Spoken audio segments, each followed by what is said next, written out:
نبی اکرم صلی اللہ علیہ وسلم جب مکہ سے ہجرت کر کے مدینہ تشریف لائے تو دفاعی حکمت عملی کے تخت آپ نے دو کام کی۔ ایک تو یہ کہ مدینہ کے آس پاس کے قبائل کے ساتھ آپ صلی اللہ علیہ وسلم نے معاہدہ کر لی کہ اگر مدینہ پر کوئی بھی باہر سے آ کر حملہ کرتا ہے تو سب مل کر اس کا مقابلہ کریں گے، یا پھر وہ قبائل کسی کا ساتھ نہیں دیں گے، یعنی مسلمانوں کا ساتھ نہیں دیں گے تو حملہ کرنے والوں کا ساتھ بھی نہیں دیں گے۔ اور دوسرا کام یہ کیا کہ قریش کے ان تجارتی قافلوں کی سختی سے نگرانی شروع کر دی، یعنی ان کی نقل و حرکت پر نظر رکھنا شروع کر دی جو مدینہ کے پاس سے شام کے لیے گزرتے تھی، تاکہ اگر قریش زیادہ تنگ کرے تو وقت آنے پر ان قافلوں کا راستہ روک کر ان کو جواب دیا جا سکے۔ اسی مقصد کو سامنے رکھ کر آپ صلی اللہ علیہ وسلم ان قافلوں کے بارے میں معلومات حاصل کرنے کے لیے صحابہ کرام کو وقتاً فوقتاً بھیجا کرتی تھی۔ اسی سلسلے کے تحت رجب 2 ہجری میں آپ صلی اللہ علیہ وسلم نے حضرت عبداللہ ابن جحش کو 12 آدمیوں کے ساتھ روانہ فرمایا، اور ساتھ ہی ایک خط بھی آپ صلی اللہ علیہ وسلم نے حضرت عبداللہ کو دیا کہ 2 دن کے بعد اسے کھول کر پڑھ لینا۔ 2 دن کے بعد جب انہوں نے خط کھول کر پڑھا تو لکھا تھا کہ تم جب یہ خط پڑھو تو وادی نخلا جو کہ مکہ اور طائف کے درمیان ایک علاقہ ہے وہاں جاؤ اور قریش کے آنے والے قافلے کی گات میں لگ جاؤ اور معلومات حاصل کرو۔ چنانچہ یہ لوگ نخلا پہنچ کر قافلے کی گات میں بیٹھ گئے۔ عرب کے دستور کے مطابق رجب کے مہینے میں لڑائی حرام تھی اور یہ دن رجب کا آخری دن تھا جب قافلہ نخلا پہنچا۔ حضرت عبداللہ نے دیکھا کہ اگر ابھی اس قافلے کو چھوڑ دیتے ہیں تو یہ ہاتھ سے نکل جائے گا، اور اگر کل تک حرم مکہ کی حدود میں داخل ہو جاتا ہے تو ظاہر ہے کہ حرم میں بھی حملہ کرنا حرام ہے، اور ویسے بھی رجب کے مہینے میں کفار مسلمانوں کا کون سا لحاظ کرتے ہیں یا تنگ کرنے اور ستانے سے کون سا باز آتے تھے، اس لیے مسلمانوں کا رجب میں ان پر حملہ کرنا بھی کوئی غلط بات نہیں تھی۔ لہٰذا فیصلہ یہ ہوا کہ حملہ کر دیا جائے۔ ادھر سے ایک تیر چلایا گیا جو عمر بن حضرمی کو لگا اور وہ وہی ڈیر ہو گیا۔ اس کے ساتھ ہی 2 آدمی گرفتار بھی ہوئی۔ صحابہ ان قیدیوں کو ساز و سامان کے ساتھ مدینہ لے آئے، مگر آپ صلی اللہ علیہ وسلم نے ناراضگی کا اظہار فرمایا کہ میں نے تم لوگوں کو اس کی اجازت بالکل نہیں دی تھی، اور ساتھ ہی سامان قبول کرنے سے بھی انکار فرما دیا۔ گرفتار ہونے والوں کو سامان سمیت رہا کر دیا گیا اور مرنے والوں کے وارثوں کو دیت یعنی جان کا معاوضہ ادا کر دیا گیا۔ مگر یہاں 2 باتیں پیدا ہو گئی۔ ایک تو یہ کہ عمر بن حضرمی کے قتل کے بعد وہ دشمنی پیدا ہو گئی کہ جو عربوں کا پرانا دستور تھا کہ مرنے والے کا بدلہ ضرور لیا کرتے تھے، چاہے صدیوں ہی کیوں نہ لڑنا پڑتا، قبیلوں کے قبیلے برباد ہی کیوں نہ ہو جاتی اور ہزاروں آدمی قتل ہی کیوں نہ ہو جاتے۔ اور دوسری بات یہ کہ قتل ہونے والا اور گرفتار ہونے والی تینوں ہی مکہ کے معززین میں سے تھی، جن سے قریش مکہ کو صاف طور پر یہ اندازہ ہو گیا تھا کہ اب ہمارا تجارتی راستہ محفوظ نہیں رہا، جس کا مطلب یہ تھا کہ جان اور مال دونوں ہی مستقل خطرے میں پڑ گئے۔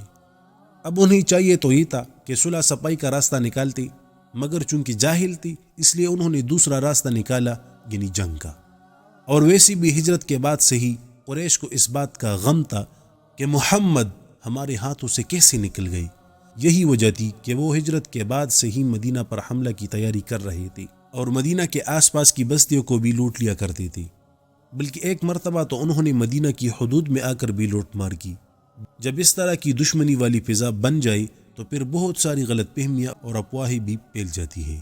یہی صورتحال اس وقت پیش آئی کہ جب عمر بن الحضرمی کے قتل کے بعد ابو سفیان کی قیادت میں قریش کا ایک بہت بڑا قافلہ تجارت شام سے روانہ ہوا، اور جس میں قریش کا بہت سارا سامان تجارت تھا، تمام قریش کا پیسہ اس میں لگا ہوا تھا۔ ابھی یہ قافلہ راستے میں ہی تھا کہ یہ بات مشہور ہو گئی کہ محمد صلی اللہ علیہ وسلم قافلے پر حملہ کرنے آ رہے ہیں۔ یہ سن کر ابو سفیان نے ایک تیز رفتار قاصد مکہ روانہ کیا کہ مکہ والوں کو مدد کے لیے بلایا جائے۔ مکہ میں جب یہ خبر پہنچی تو پورا مکہ جنگ کی تیاریوں میں مصروف ہو گیا، اور بہت جلد 1300 آدمیوں کا لشکر مکہ سے قافلے کی مدد کے لیے روانہ ہوا، جس میں 100 گھڑ سوار، 600 ذرہ پوش، کافی تعداد میں اونٹ اور جنگی سامان موجود تھا۔ ادھر مدینہ میں بھی قریش کی روانگی کی اطلاع پہنچ چکی تھی۔ آپ صلی اللہ علیہ وسلم نے صحابہ سے مشورہ فرمایا۔ تمام صحابہ رضی اللہ عنہم نے ایک ہی بات کی کہ اگر آپ حکم فرمائیں تو ہم سمندر میں بھی کود سکتے ہیں اور آگ میں بھی۔ یہ سن کر آپ صلی اللہ علیہ وسلم نے خوشی کا اظہار فرمایا، اور اس کے ساتھ ہی اسلامی لشکر بھی مدینے سے روانہ ہو گیا، مگر اسلامی لشکر کے پاس صرف 2 گھوڑے اور چند اونٹ تھے کہ جن پر صحابہ باری باری سفر کرتی تھی جبکہ اسلحہ بھی پورا نہیں تھا۔ ادھر تجارتی قافلے کے سردار ابو سفیان کا پیغام مکہ کے لشکر کو ملا کہ ہم مسلمانوں کی پہنچ سے نکل گئے ہیں، لہٰذا اب لڑنے کی ضرورت نہیں ہے بلکہ تم لوگ واپس چلے جاؤ۔ مگر وہ ابو جہل ہی گیا جو واپس چلا جاتا۔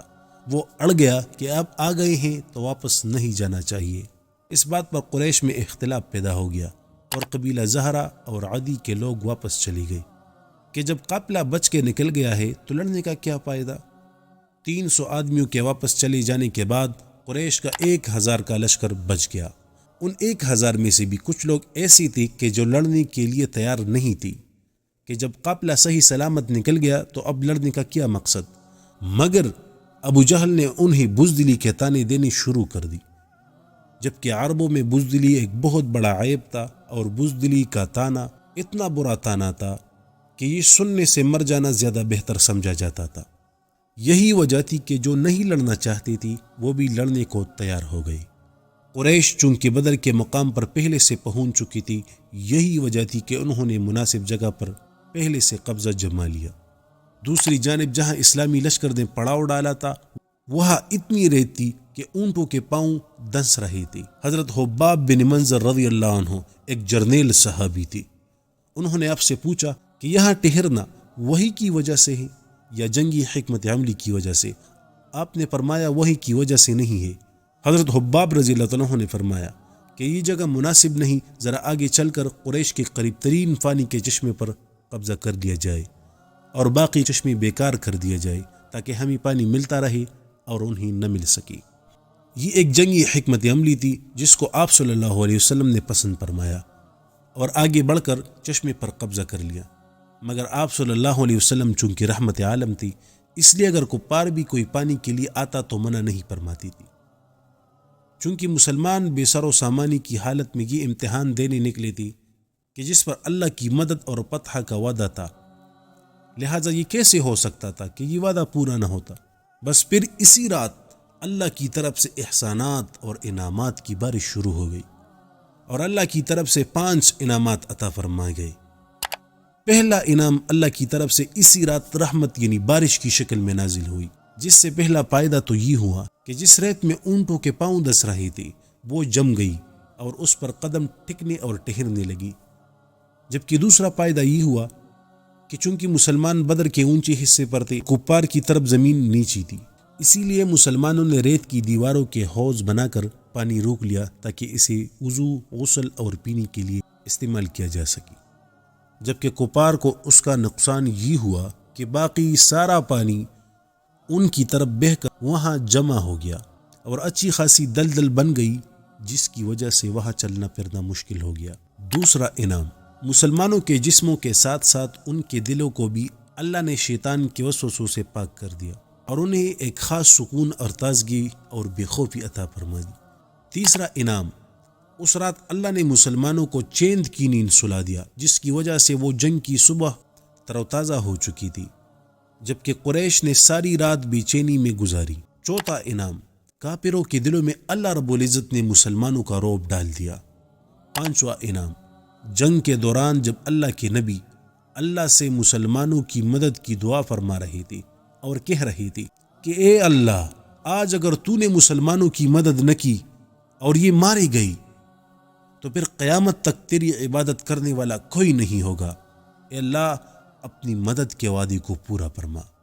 تو مالک الملک نے آسمانوں سے فرشتوں کی فوج اتاری۔ 17 رمضان المبارک 2 ہجری جنگ کی صبح آپ صلی اللہ علیہ وسلم نے خود صحابہ کی صفیں درست فرمائی اور حکمت عملی یہ رکھی گئی کہ کفار جب حملہ کریں گے تو مسلمان صرف اپنا دفاع کریں گے، یعنی ان حملوں کو روکیں گے اور اپنی طرف سے کوئی حملہ نہیں کریں گے جب تک کہ سرور دو عالم صلی اللہ علیہ وسلم کی طرف سے حکم نہیں دیا جائے گا۔